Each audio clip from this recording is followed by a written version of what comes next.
So, how far have I got my property journey so far? That second property is still not signed. So yeah, we went back and forth with the land a little bit because my investor thought I was being too ambitious with the numbers. I believed obviously 24 people, we can get 4 people to rent those rooms, 1,000 each. Market rate is about 850, and I was feeling that 150, 1,000, we can get people to rent those rooms and make the margins. And I was like, nope, no. That's way too risky when the market rent's 850. I thought it was a nice house. I thought I could sell it. So I was like, okay, all right. So I bought into that. Landlord's agent eventually managed to drop their rent down to 3,050.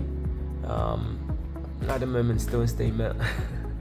Now the investor is worried about the fact if we get beds in there, property needs beds. If we redo the paint at the moment, the cheapest square up goes about 950, and we're not able to get tenants in there.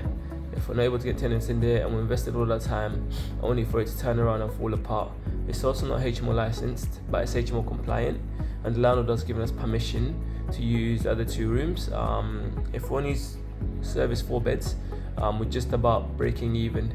If we do 5 beds, then we're more than laughing. We're making enough profit, more than enough profit, to keep laughing.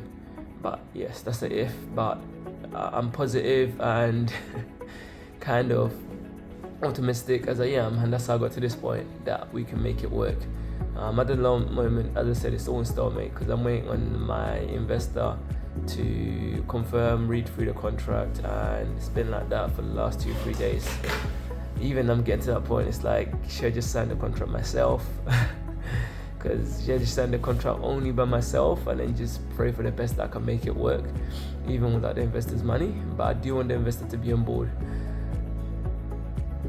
And that's my ambitious side saying you can do it, you can make it, Cyrus. Within the next 2 weeks, basically 2 weeks left, you can get that house painted, beds moved in, and somehow find 4 to 5 tenants in that property.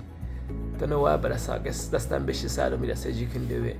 The other side of me is saying, you know what, listen to an investor, he's being cautious and he's helping you, and that's the balance.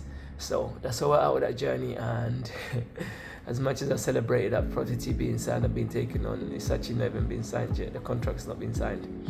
So officially we can't touch the property until that contract's signed.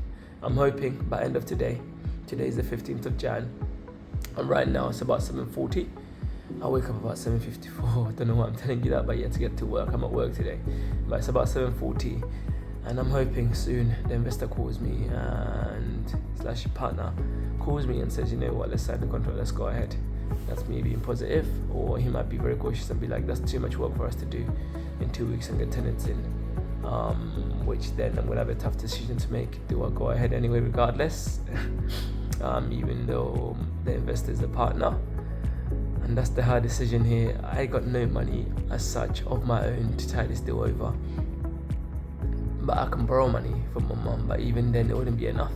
I would definitely need those tenants in to cover those basic rents, and I would never need the investor on board at some point to cover those basic rents, unless somehow, somewhere the landlord saw the good work I was doing and gave me that extra week to get those extra tenants in. But I feel I can get them in 2 weeks, positive, and keep rooting, and let's keep going and keep driving. But at the moment, yeah, I'm just getting kept awake.